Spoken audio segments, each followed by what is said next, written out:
ખેડા જિલ્લામાં નવા રચાયેલા ફાગવેલ તાલુકાના વડા મથકને લઈને કાપડી વાવ, ચીખલોડ અને ફાગવેલ ગામો વચ્ચે વિવાદ સર્જાયો છે।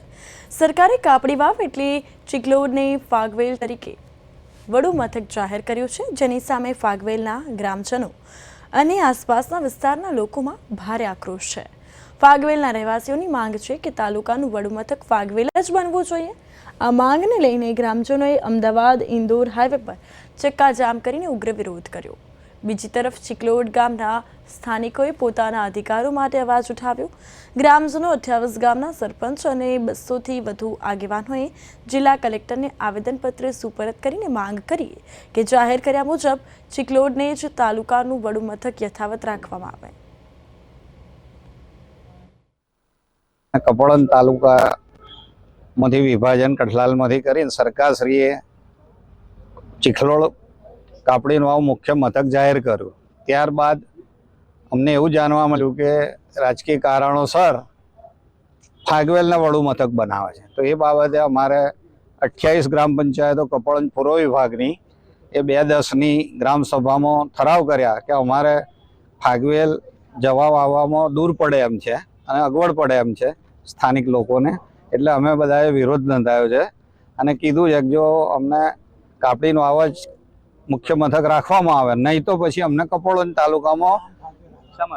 નામ ફાગવેલ તાલુકો રાખે એની સામે અમારે કોઈ વાંધો નથી, નહીં તો વડું મથક કાપડીનો વાવ રાખવામાં ના આવે તો અમને કપોળન તાલુકામાં સમાવિષ્ટ કરવામાં આવે, એવી અમારી સૌ આગેવાનોની, સરપંચશ્રીઓની, દૂધ મંડીના ચેરમેનશ્રીઓની અને ભારતીય જનતા પાર્ટીના આગેવાનો મથક જાહેર કરવામાં આવ્યું છે। એમણે નામંજૂર છે। કાપડીની વાવ વડું મથક બનાવે તો સારું, નહીં તો અમે કપોળન તાલુકામાં અમે સમાવેશ કરો। પ્રમુખ સાથે ચર્ચા થઈ અને જિલ્લા કલેક્ટર સાહેબને આવેદન અપાયેલા। નૈનાબેને એવું કહ્યું કે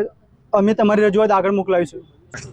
આ વખતે વિવાદ થવાનું કારણ એ જ છે, વિવાદ તો નથી થયો પણ જે તે સમયે સરકારના ગેજેટ મુજબ કાપડીની વાવ વડું મથક જાહેર કરાયેલું હતું, તેનું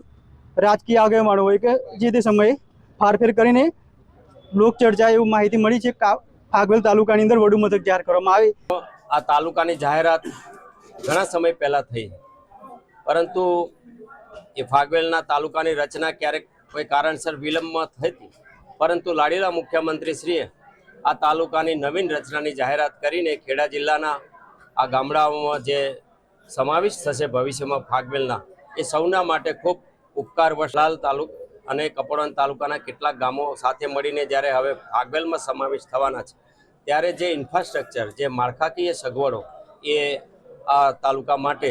નવીન તાલુકા પંચાયતનું મકાન હોય, મામલતદાર ઓફિસ હોય, નવીન પોલીસ સ્ટેશન હોય અથવા તો ન્યાયાલયની પણ તાલુકા કક્ષાએ સગવડો ઊભી કરવાની હોય, આ બધી જ થશે સરકારી વ્યવસ્થા। આજે ગુજરાતના મુખ્યમંત્રીશ્રીએ તાલુકાની જાહેરાત કરી હોય ત્યારે નાનું મોટું અમે કહ્યું એમ અન્ય પક્ષો અને કેટલાક સંગઠનો ફાગવેલના આવતા તમામ તાલુકામાં આવતા આગેવાનોને મનમાં ભ્રમિત કરવા માટેનો પ્રયત્ન થયો હશે, પણ ગુજરાત સરકારના મુખ્યમંત્રી અને અમારા સંગઠનના મહામંત્રી આદરણીય શ્રી રત્નાકરજી સાથે અમારે ગઈકાલે અહીંના લોકલ ધારાસભ્ય શ્રી રાજેશભાઈ, અમારા સાંસદ શ્રી રાજપાલસિંહજી અને બાલાસિનોરના ધારાસભ્ય માનસી દાદા, અમે બધાએ સાથે રહી મુખ્યમંત્રી શ્રી સાથે ચર્ચા કરી। મુખ્યમંત્રી શ્રી પણ ખૂબ ચિંતા કરતા હતા અને ફાગવેલ તાલુકાને જલ્દીથી સુવિધાઓ મળે અને ફાગવેલ તાલુકાના સૌ તાલુકાના નગરજનો, તમામ ગામના સૌ આગેવાનોની જે પ્રમાણે માગણી છે અને દાદાનું આસ્થાનું કેન્દ્ર કહેવાય એ રીતે જોતા ફાગવેલને જ તમામ સુવિધાઓ મળે, હેડક્વાર્ટર પણ મળે એની ચિંતા પણ મુખ્યમંત્રીશ્રીએ ફાગવેલને તાલુકાનો દરજ્જો આપ્યો છે, ત્યારે કઠલાલ તાલુકાના જે પૂર્વ વિસ્તારના ગામડાઓ હતા, કપોળન તાલુકાના પૂર્વ વિસ્તારના જે અંતરિયાળ ગામડાઓ હતા, એ ગામડાઓનો આવનારા સમયે અવિરતપણે વિકાસ સરકારશ્રીના એવા પ્રયત્નો છે કે વહેલામાં વહેલો